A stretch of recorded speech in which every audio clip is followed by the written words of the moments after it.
कितनी देर के लिए होता है तो वो यहाँ पर बता रहे हैं। गाथा 238। अव्वाघादियन्तो मुहूर्त कालट्टिदि जहन्निदरे पज्जति सम्पुन्ने मरणं कदाचित् संभवै। अव्याघाती कैसा होता है आहारक शरीर? अव्याघात। अव्याघात यानी उसको कोई बाधा नहीं होती है, अर्थात वह किसी से रुकता नहीं है। किसी पर्वत से, कोई पहाड़ से, नदी से, समंदर से, कोई बादलों से, इस प्रकार के बीच में कोई ऑब्स्टेकल्स आए और उनके कारण वो रुक करके वापस आ जाए, महाराज वो बीच में पहाड़ आ गया था तो आई हैव कम बैक, ऐसा नहीं होता है। वो निकला है तो निकलता ही है, पूरा थ्रू जाता है। जमीन हो, पर्वत हो, सुमेरु हो बीच में, उसके बीच में से भी निकल जाता है। इस प्रकार की उसकी सूक्ष्म शरीर रूप रचना है। ये पहले भी आया था ना, बादर और सूक्ष्म का जब नामकरण का वर्णन किया था, जीवों का वर्णन किया था कि सूक्ष्म जीव वे हैं जो अव्याघात हैं, बाधा को प्राप्त नहीं होते। और वहीं पर ये कहा था तप के विशेष कारण से कोई मुनिराज के शरीर भी, देवों के शरीर भी अव्याघात होते हैं, तथापि वे सूक्ष्म नहीं है, बादरी है, क्योंकि वो तप से या रिद्धि से उत्पन्न हुई कोई विशेष स्थिति है।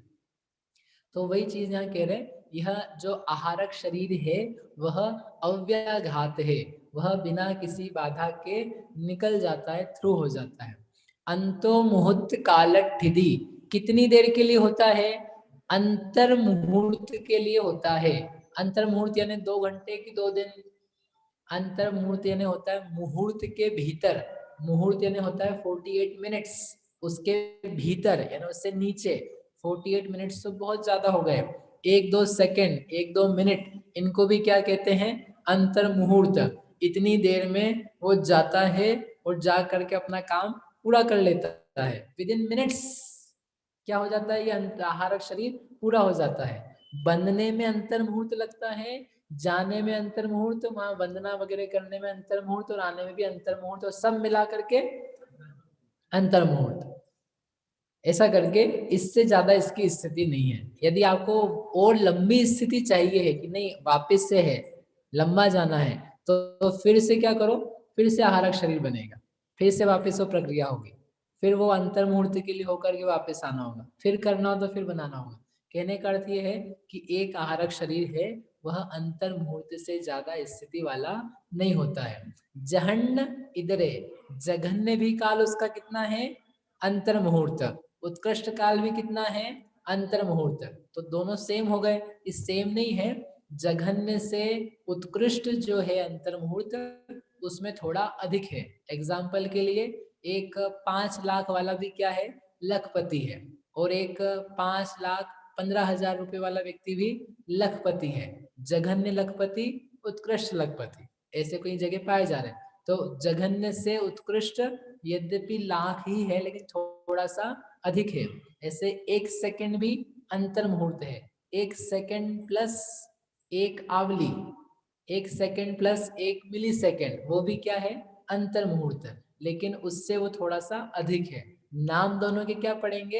अंतर मुहूर्त ही पढ़ेंगे। ऐसा करके जहन्य इधरे, जघन्य हो चाहे उत्कृष्ट हो, वह दोनों ही काल अंतर मुहूर्त मात्र, इतना इससे अधिक नहीं होता है। पज्जति संपूर्ण, और उसकी पर्याप्तियां संपूर्ण हो जाए, कदाचि मरणम भी संभव, और कदाचित उसका मरण भी हो सकता है। मतलब कि आहारक का योगी है तभी आहारक मिश्र का योग भी आएगा। जब तक पर्याप्ति पूर्ण नहीं होती है तब तक उसके आहारक मिश्र अवस्था रहती है, और उसके बाद में पर्याप्तियां पूर्ण हो गई, वो आहारक शरीर बनने की क्षमता कंप्लीट हो गई, उसके बाद में 6 पर्याप्तियां पूर्ण होती है उस शरीर की फिर से। और उसके बाद में उस जीव का संभव है कि मरण हो जाए। कौन से जीव का? आहारक शरीर वाले जीव का, कि ये जो औदारिक शरीर में उस जीव का? दोनों एक ही है भैया, 2 जीव नहीं है वो, कि वो वाले मर जाएंगे फिर इनका क्या होगा, ये वाले मर जाएंगे फिर उनका क्या होगा। ये 2 नहीं है, कितने? 2 in 1, 2 में ही एक है वो।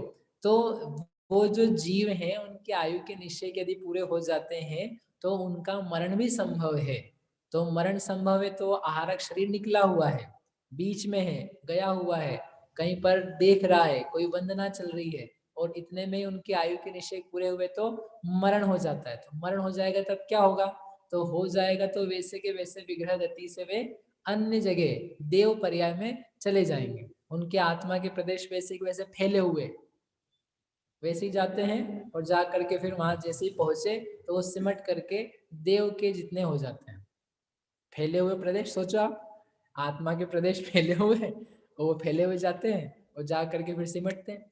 इस प्रकार से ये आहारक काय के संबंध में काफी सारी चीजें थी। अभी अपन ने आहारक काय योग करना बाकी है। ये आहारक शरीर किसके होता है, कैसा होता है, कब होता है, किन निमित्तों से होता है, उन सब के बारे में चर्चा करी है। समझ में आया क्या आपको अभी तक? समझ में आया? बढ़िया, वो सरल है। ये जैन सिद्धांत प्रवेशिका यदि आपने पढ़ी हो तो उसमें 5 शरीरों में ये दिया है। प्रमत्त संयत मुनिराज के मस्तक से एक हाथ प्रमाण, प्रशस्त अवयवों से युक्त, सहनन रहित, समचतुर संस्थान वाला, जो एक पुतला निकलता है एक हाथ प्रमाण, उसे आहारक शरीर कहते हैं। बचपन में याद किया था ये आपने, क्या होगा ना? वही चीज है ये मूल गाथाओं में यहाँ दिया है। जो जो आपने पढ़े ना, बाल बोध, जैन सिद्धांत प्रवेशिका, छेड़ल आदि, यदि आप पाओ देखोगे ना शास्त्र ओरिजिनल मूल पढ़ोगे तो आप ये पाओगे कि सारी चीजें आगम में से कहीं ना कहीं से प्राप्त हुई है। मतलब आपको उन चीजों को पढ़े हुए की आपको महिमा आएगी कि हमने सही सही ही पढ़ा है, हमने गलत चीजें नहीं पढ़ी है। तो हमारा ज्ञान तदनुसार सम्यक चल रहा है, अब उसका प्रयोग करने की आवश्यकता है। लेकिन क्या दिया है? एक आहारक मिश्र का योग में मरण नहीं होता है। कैसे क्यों नहीं होता? आहारक मिश्र का योग क्या है अपन आगे जाके देखते हैं, तब जाके वो पूरा होगा, है ना। अब यहाँ पर एक निरुक्ति से अर्थ दिया है आहारक शरीर